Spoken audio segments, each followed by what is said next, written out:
Hey all and welcome to the very first video for the brand awareness guys. Glad you could join us today as we begin our YouTube channel journey. A quick review, we're a channel exclusively focused on companies, brands, and agencies which affect our everyday lives and companies which we've grown to love and hate. So, without further ado, let's begin. So, we really want to set a disclaimer before we jump into the video. The internet ecosystem that we've all come to know and love was vastly different in 2003.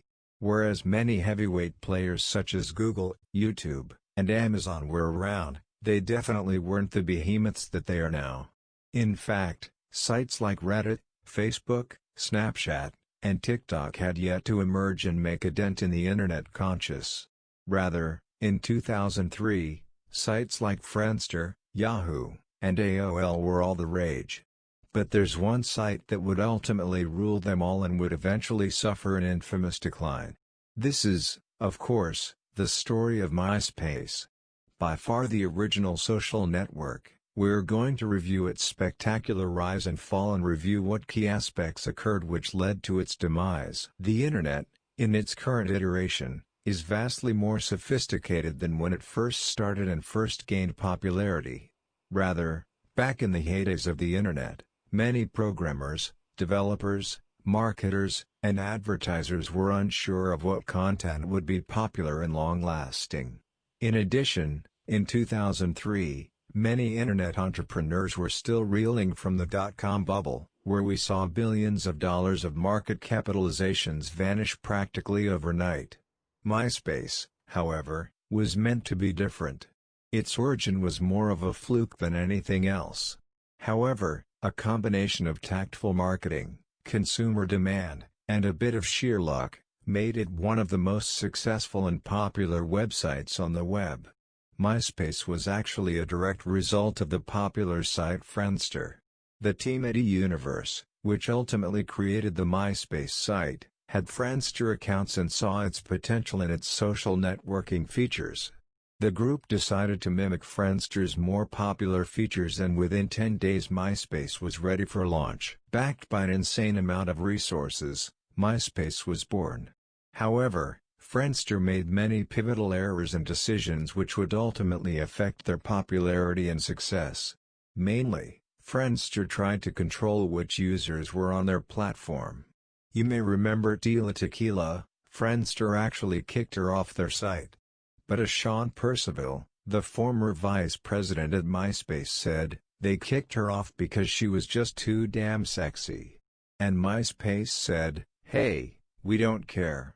We're from Los Angeles, sex is what drives the economy out here. We're happy to have you, so they bring in Tila Tequila.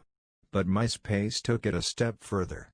In addition to brining on early influencer, they reached out to bands, photographers, and other creative people. You were interested in what they were doing. You lusted after them because they were sexy as the normal people, us, joined. We were just inundated with all these exciting people. Myspace quickly grew in popularity from its launch, featuring an array of social networking services and surpassing both Yahoo and Google in the most visited website in the United States. Myspace was widely beloved not only for its social services but also because it allowed users to fully express themselves with little to no limits. Whereas Facebook controls the newsfeed through sophisticated algorithms and controls what a user can and cannot post on their feed, Myspace was inherently different. Myspace allowed users to post blogs, promote their music, promote YouTube and other video sites' videos, and some users could even change the HTML and CSS on their pages. In fact, Myspace kind of did a little bit of everything. However, this strategy would ultimately be part of their downfall. You see, while Myspace essentially allowed for anything, they did so in a weak and not fully committed fashion. Myspace did a little bit of everything, but they never did one thing really well. Myspace was simply a mishmash of everything, eventually leading to confusion and user loss. You really have to remember, and a point we continue to make, The internet was vastly different in 2003. Nowadays, Companies such as Facebook and Google have not only cemented a relationship with their users but have also cemented their prominence in the internet infrastructure. For instance, simply wanting to log in to many websites may require a Facebook account. Or, if you want to use a plethora of Google services, including Maps and YouTube, you will be prompted to create a Gmail account and link everything back to each other. These behemoths have created such an interconnected level of services that it's practically impossible to escape. This is something that Myspace simply wasn't able to do. But, even more so and ultimately, Myspace sold out. Let's just say it flatly and honestly.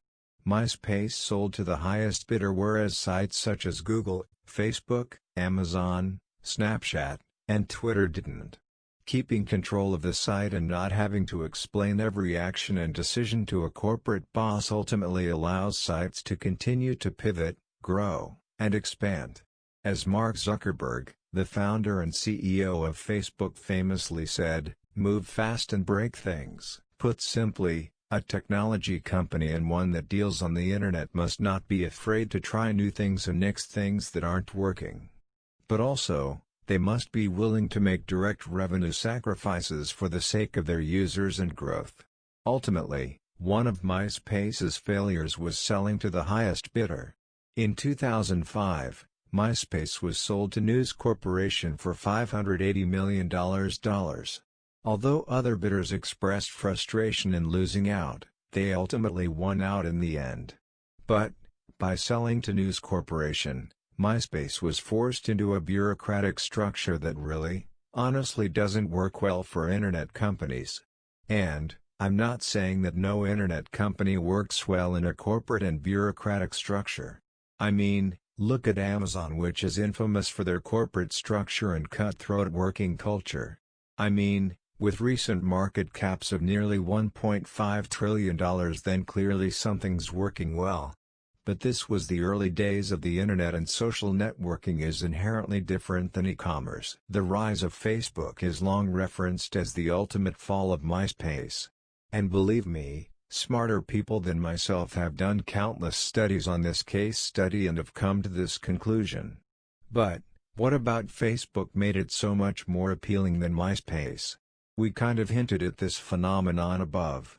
But really, what Facebook did extremely well was create a uniform site where users knew what to expect. On top of that, Facebook felt exclusive and sophisticated. It felt like a club where access was limited and getting an invite was monumental. Facebook created a site that was not only visually appealing but also simple, clean, and inviting. Compared to Myspace, Facebook was elegant and refined. Really, Myspace was too conflated. They tried to do a little bit of everything without being a master of anything. But on top of that, Myspace gave users too much control. Each user's page was vastly different than someone else's. And though this gave a lot of creative freedom, it meant that many users' sites would not only load slowly but would offend and disturb other users. You really never knew what to expect from someone's Myspace site. Would you hear music that was deafening? Would the cursor turn into a fireball?